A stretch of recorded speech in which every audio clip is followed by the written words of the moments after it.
I'd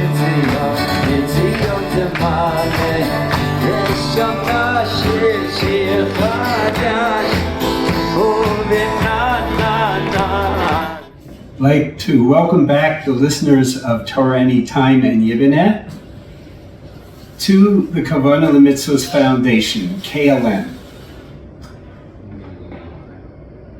Everyone would like to know, with Rosh Hashanah being in 2 days, everyone would like to know, what can I do to tip the scales in my favor? What can we do to tip the scales in our favor? It's been a rough year, and I think everyone could use a sweet, good year with bracha, right? To move out of this bitter to the sweet. Everyone agrees. What can we do? What should we focus on now? Don't ask me. I'd rather not tell you what I think. I'd rather tell you what one of the greatest Gedolim in recent history thinks, okay? Rav Dav Yaffa, one of the great Meshkichim in Eretz Yisrael, one of the greatest. So what did he do to figure out what should we do during Elul? What should we do before Rosh Hashanah to be prepared? He didn't say what he thinks either. You know what he did? He asked Rav Shlomo Zalman Auerbach Zatzal. Rav Shlomo Zalman told him the following: work on having brachos with Kavanah. That's the solution, okay? So those are pretty big shoulders to say that working on brachos, making brachos with Kavanah, is a great way to tip the scales in our favor. Now, this is what we have to ask ourselves. With all due respect to Rosh Shlomo Zalman, that's one of the hardest things you could possibly ask us to do, to make brachos with Kavanah. Why? Because things brachos, how many you have to do? Only 100, right? And we do the same thing again and again and again. Rote is a big challenge. So this is going to help us get a good judgment if we have Kavanah. Yeah, I hear it if we succeed, but that's not so pashut. And you know what? To make matters a little more concerning, the Gemara Brochos says, Asur lizrok bracha mepiv. It's an Isser d'Rabbanan to throw blessings out of your mouth. You hear that? Blah, blah, blah. It's funny. There's one Rav. I don't need to name him, even though he said it live.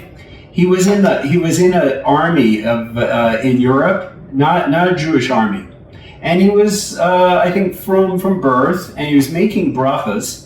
And the non-Jews that were watching him, they said, "Why are you blessing the food?" Meaning they thought he was making an incantation on the food. You hear? Blessed are you food. So that's what happens to us, right? What is it? We're really supposed to be blessing Hashem, connecting to Hashem, feeling His presence, but we're also blessing the food and just whipping it out like rope. So when I shared this with my Chavrusa, he says, maybe it'd be better that we don't have to make 100 brachos, right? If it's usher to throw them out of your mouth, why are we being told make 100 a day? What a challenge!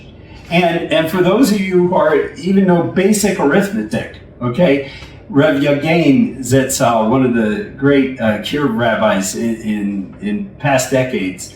So, if you don't feel like, we tend to want to feel like, I'm in pretty good shape, I'm trying, I'm doing mitzvahs and things, and believe me, I'm not trying to say that that's incorrect. You're doing great things. However, you say, if you want to feel like maybe we're a little bit in the doghouse with Hashem, he says, count, right? Think of how you have 100 blessings, right? Think of maybe how many of those might not have been with Kavanah. Let's be really generous. Let's say 3 a day, all right? 97 are great, 3 a day, not the greatest. You ready? You want to feel in the doghouse? Multiply by 364. You hear that? That's a lot. That's a lot of throwing the brachos out of the mouth. Okay, so this is a central challenge. I think everyone agrees, and I'm thrilled to talk about it. Why? Because this just taps into the whole reason in history that I decided to open the Kavanah Mitzvahs Foundation. And I'll explain. So first of all, I realized that, let me speak historically. I mentioned this in the first class I gave on Torah Anytime. That is, my life changed about 9 years ago. I lose track now. What happened? Well, you could say, what do you mean your life changed? Your life was going great, and that would be true. I was in the old city in a yeshiva called Brochos. I was teaching Torah. I loved Torah. I was close to the Kotel. I loved Gemara and Musar. Torah was thrilling and enjoyable. And I think most everyone who's listening finds some Torah that speaks to their heart, and they enjoy it, and they get, uplifted. However, if I have to be honest, when it came to brachas, I was tossing them out of the mouth. Okay, and the thing is, it wasn't like I didn't care about it and didn't try. I did. In fact, as the Mashkiach, we made a Vod Musar, and I remember one Elul, that's right, we were Machavan to Rosh Hashanah. We spent an entire Elul working on how not to throw brachas out of our mouth. Okay? What happened on Yom Kippur? I'm doing this because throwing brachos out of my mouth. And I was trying and I cared.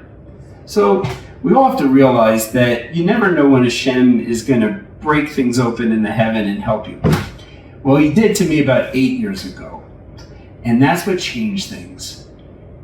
The secret was that I discovered there's a halacha in the Mishnah Berurah, Simin Samech Hilkas Kriya Shema, Sif Daled says, Yesh Omrim mitzvahs srichas kavanah. There are those who say mitzvahs require kavanah. Yesh Omrim, let me say it the other way. Yesh Omrim mitzvahs ain't srichas kavanah. Mitzvahs don't require kavanah. Sounds good. But it goes on to say, Yesh Omrim mitzvahs srichas kavanah. And there are those who hold mitzvahs do require kavanah. And here's the punchline, V'chein halacha, and that's the halacha. The halacha is, it doesn't matter if you're Ashkenazi, Sephardi, maybe, I don't know about the Hasidim, I haven't studied their poskim. But mitzvahs require kavanah, and that changed everything. Okay? How and why? Okay? So the thing is this, before I explain how that changed everything, I also want to bring up, why is the advice of Rav Shlomo Zalman Auerbach to work on Brochos the Kavanah, why is that the absolute most amazingly perfect suggestion for Rosh Hashanah? A little bit of a brain teaser, okay? Why is it so good? So, we have to look at this. Do you notice something that, let's take physical experiences, all right? You have a food that you've never tasted before, and you taste it, and it's delicious, okay? Then you have it again the next day, and again. It seems to be that anything that we experience is really great the first time we experience it, and it becomes more and more dull. You hear this? The more you experience a physical thing, right? You stop even connecting to it, right? So it seems like the world was rigged to become more and more boring. Now, we come to the Torah, Lahavdil, the Holy Torah, and the mitzvahs, and the rabbis. What do the rabbis say? Repeat the same prayers. 19 blessings, say the exact same ones every day. Say them 3 times. But they're not helping us, are they? Right? I mean, change the situation. Change it. Variety. How come everything gets duller and duller with repetition. So this is the yesod. And you'll see, I think, immediately why this connects to Rosh Hashanah. The answer is this. Two options are available to you. Hashem could have done it two ways. Either the situation changes, or you change. If the situation changes, you stay the same. Because it's easy to connect to new experience, right? You're not growing, and I'm going to say in a minute, you're not alive. But if the situation stays the same, and you change, you're alive.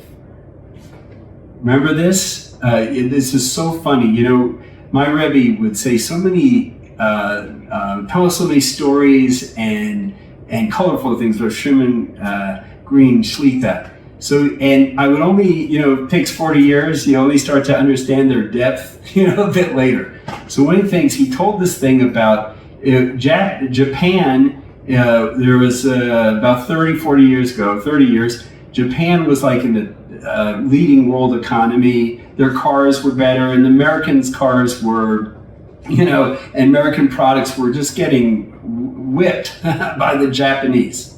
So they asked some Japanese, I think it was some auto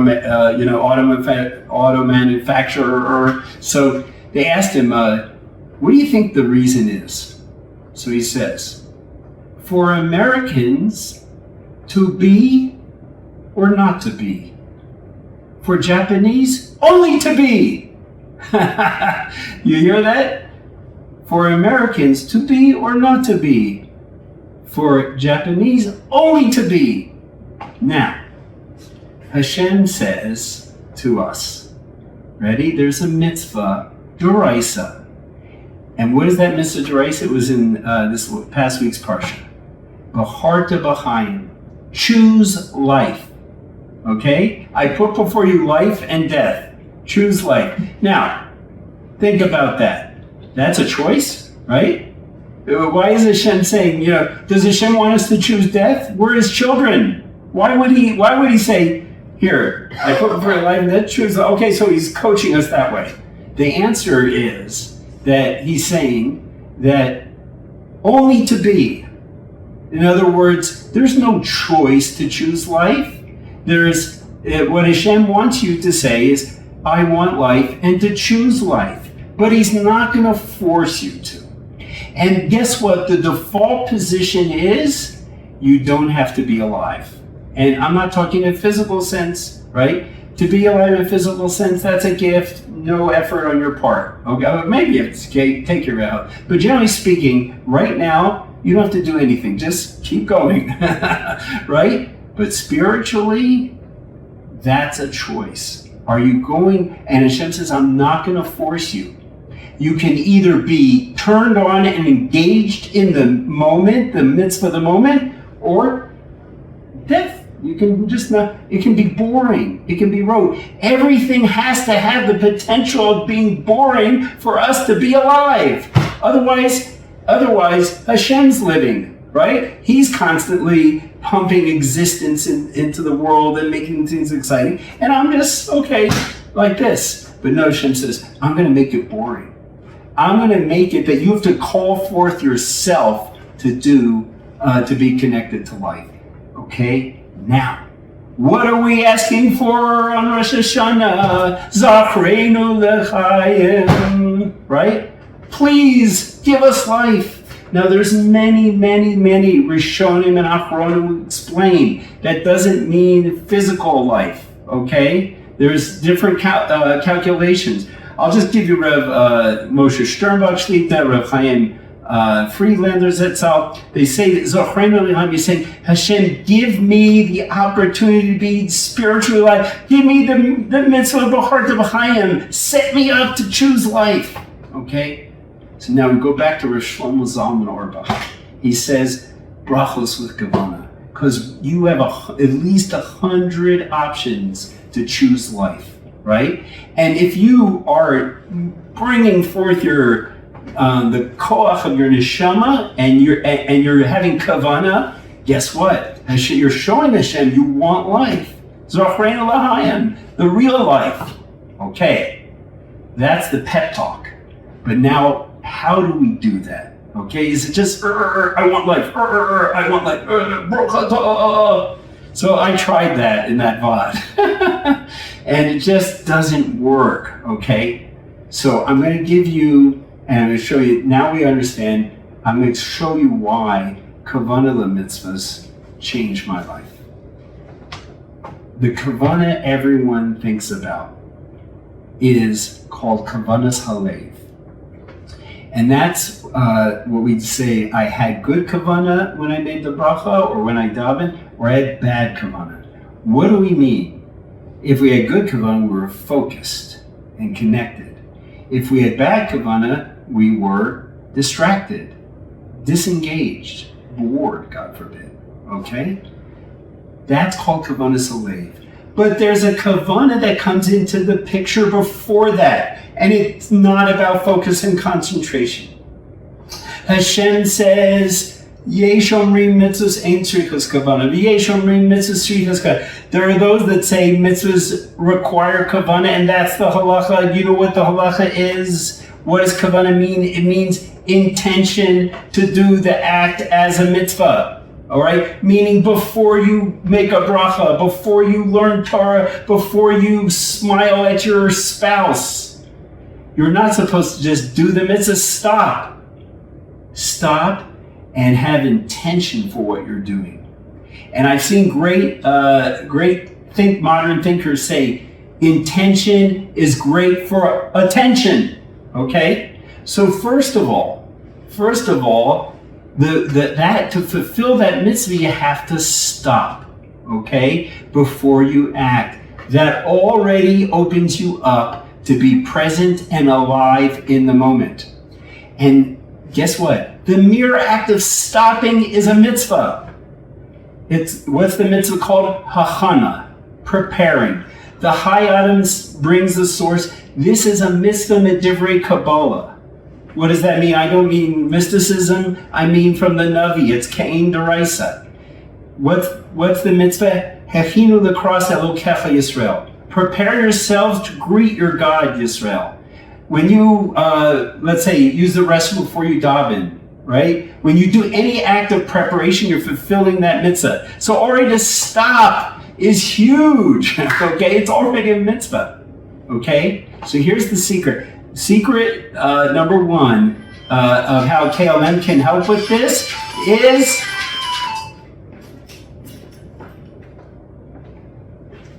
ready? Hachana. And here's the new secret formula. Hachana plus Kavanah equals Dvekus, equals life. Hachana, preparation, and Kavanah. We'll explain. So first of all, I want you to say stopping is already a mitzvah. And if you think that, okay, how big a deal is it if I stop before I do a mitzvah? So let's ask the Chayyim, okay? Everyone's heard of the Chayyim. He's one of the greatest poskim in the 20th century, 19th. No, he was one of our greatest poskim still. He's quoted left and right in the Mishnah Berurah. His sefer is so hushed. In fact, the High Adam lived in Vilna at the same time as the Vilna Gaon. And the Vilna Gaon said he should be the posek. All right? Now, it doesn't mean the Gra couldn't have been the posek, but do you realize what level he's on? He's in the neighborhood of the Vilna Gaon, and he's the Mar Asra. Okay? So what does the High Adam say? He not only says that preparation is a mitzvah, the High Adam testifies about himself. And everything I read about the High Adam when it comes to Dvekus and he was on fire. He was alive. He was to be. Okay? So you know what he said? Every time I did not stop and prepare before a mitzvah, I didn't do it fittingly. Hear this? Stopping and preparing is already huge. Let me explain. When I was in that Vat Musar, trying to not throw blessings out of the mouth, I was focused on Kavanah Halev. I say, okay, let's study the blessings. Let's get more insights. That's what we do to improve our prayer. it helps, but then it wears out because you're starting to, that same new idea becomes old. And there you go. Hashem says, it's up to you. I want you to choose to be alive. You're not going to be able to rely on that anymore. So the first step is stop. Okay? And Kavanah lemitzvahs means intention to perform. So before you do the act, you think to yourself, okay, let's just take the bracha shehakol, okay? So before I make that, I even advocate just like even taking a deep breath beforehand. Like, it's hard to stop mentally alone. In fact, I saw a Hashav Rab do this before he would make a bracha. He would go,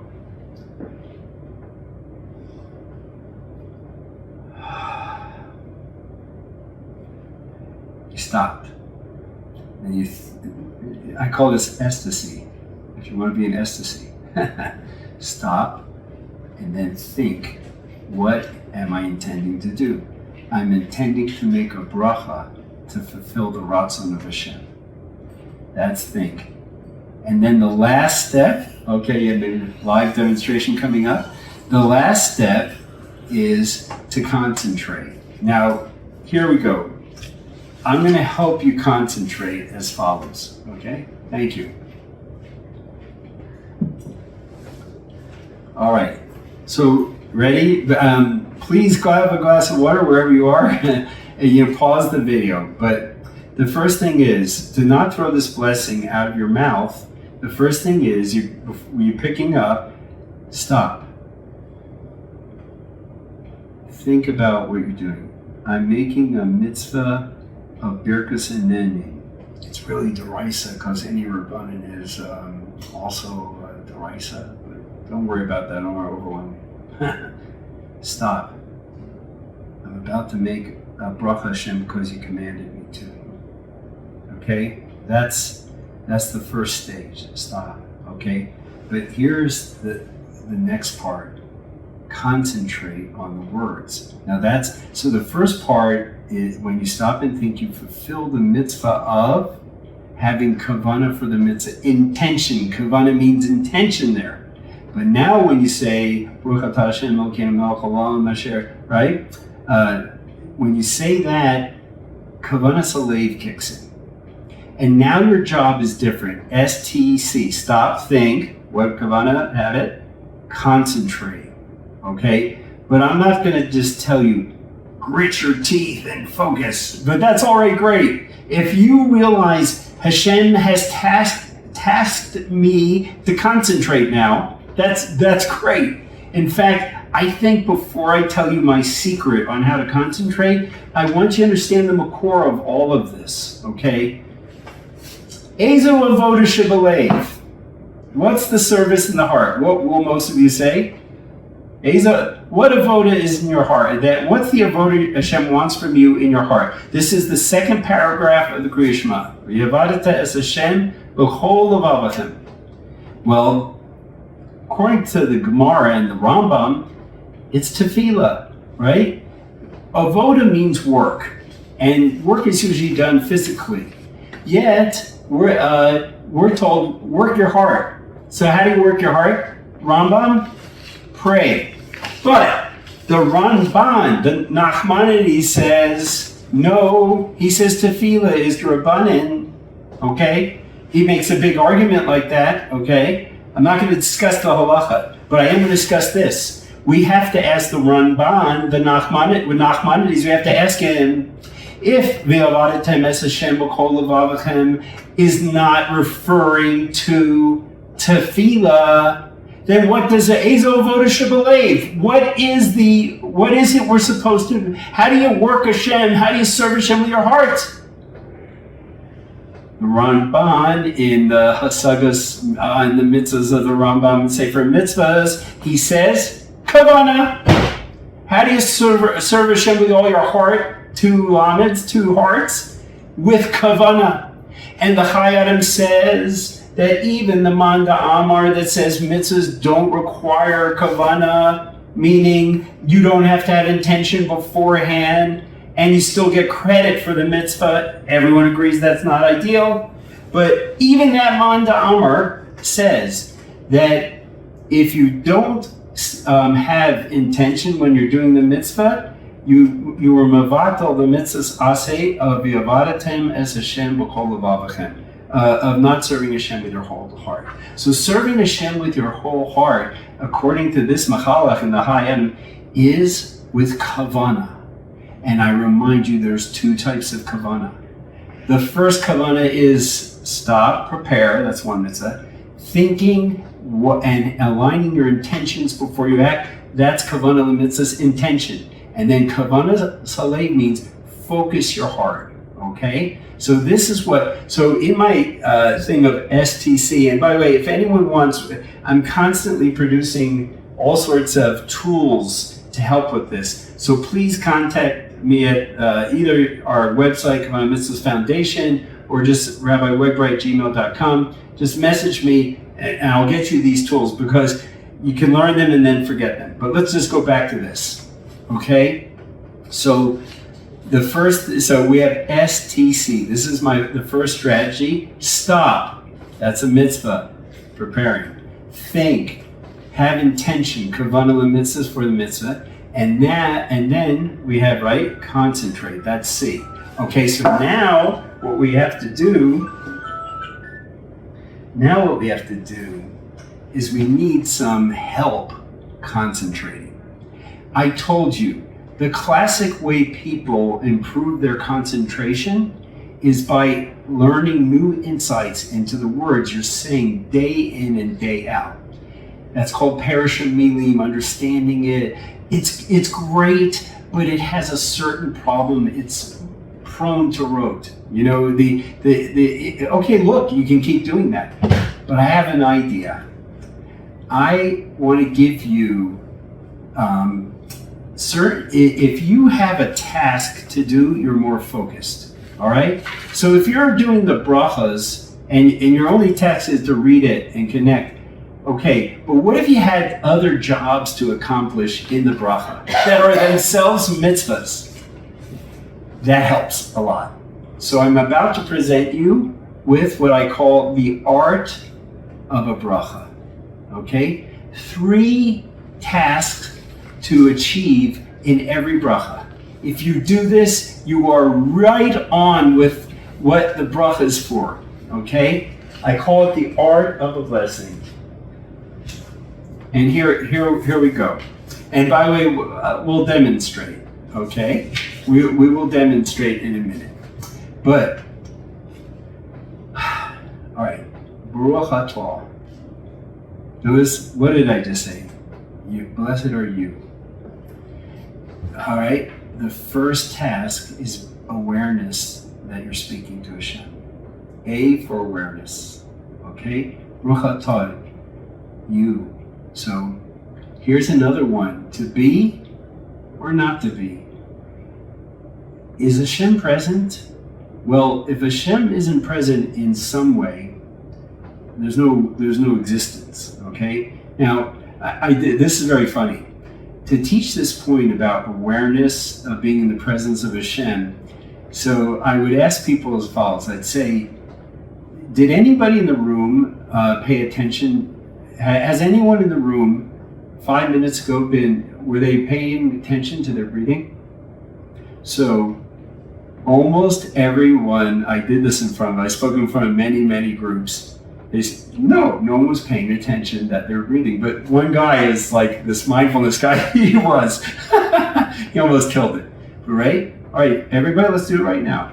Okay? Draw attention that you're breathing. Okay? You had to stop and do that. Ready, everybody? Get ready for a mitzvah d'oraisa.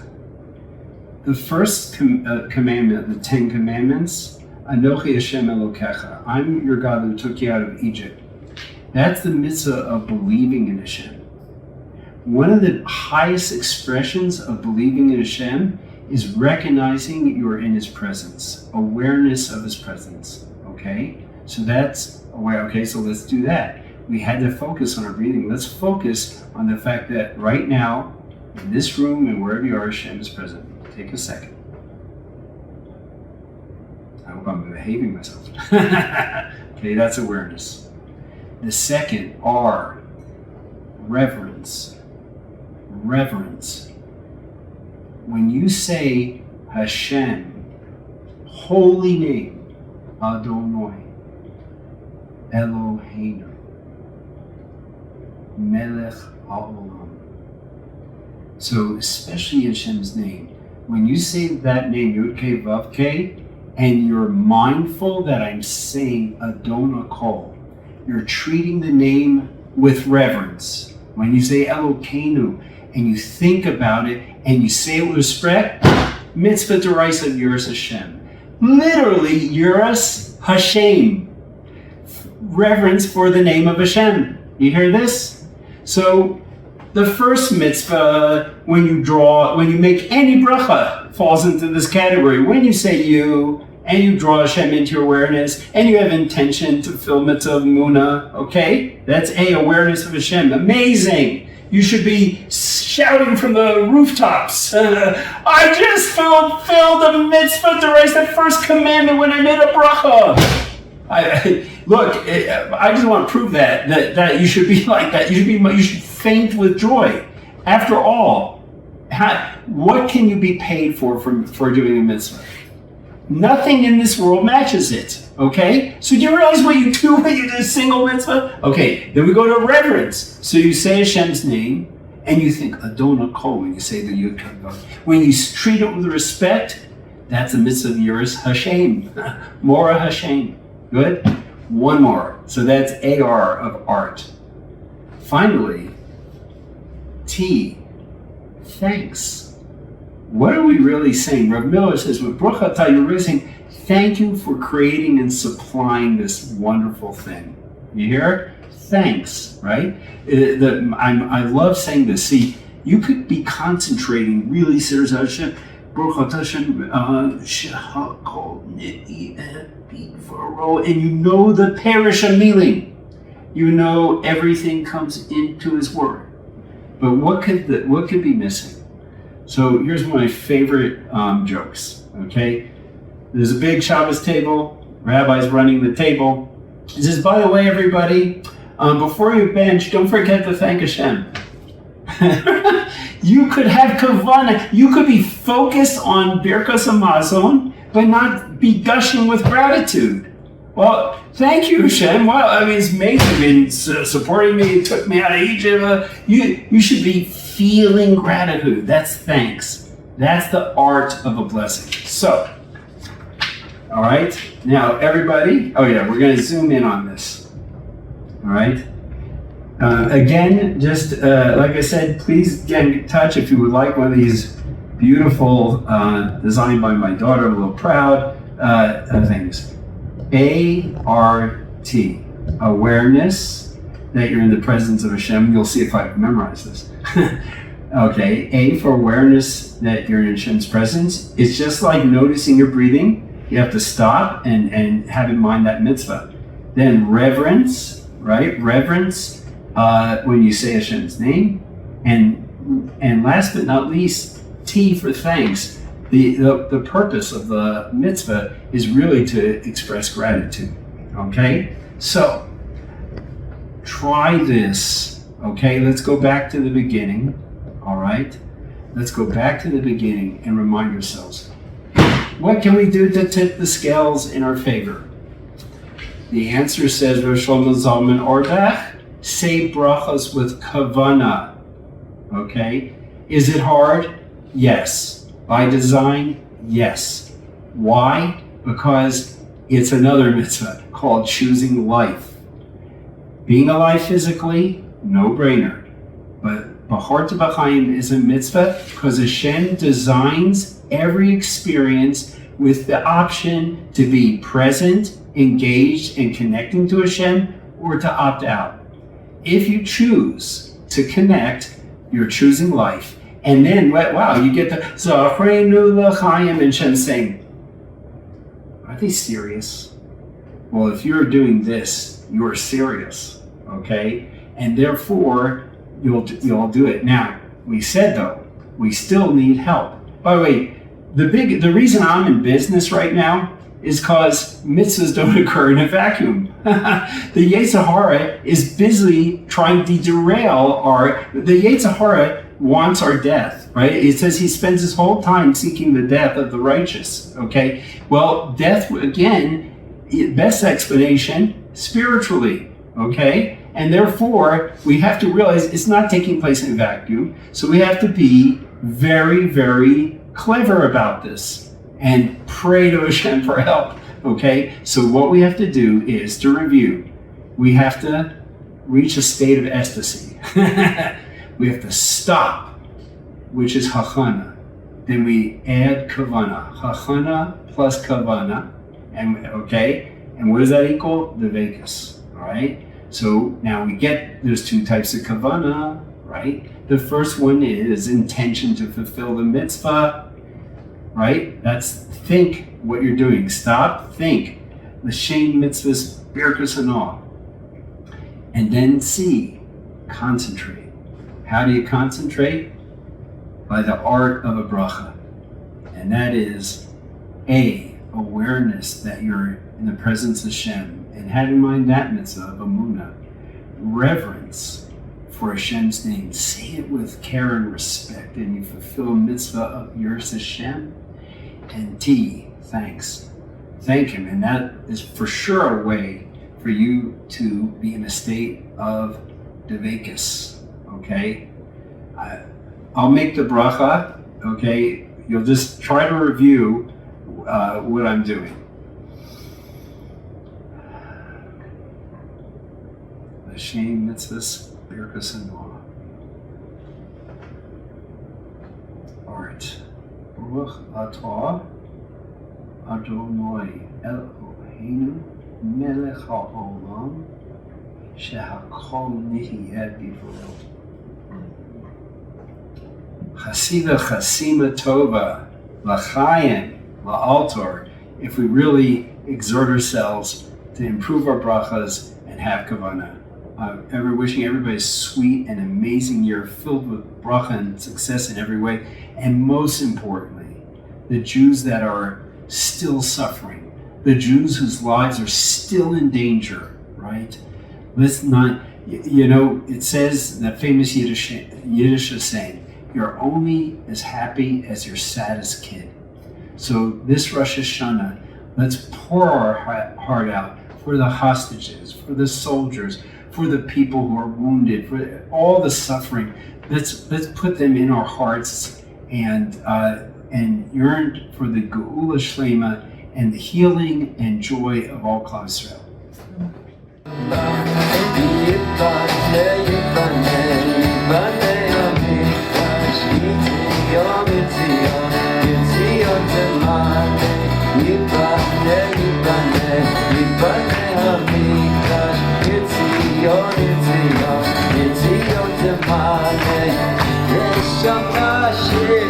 It's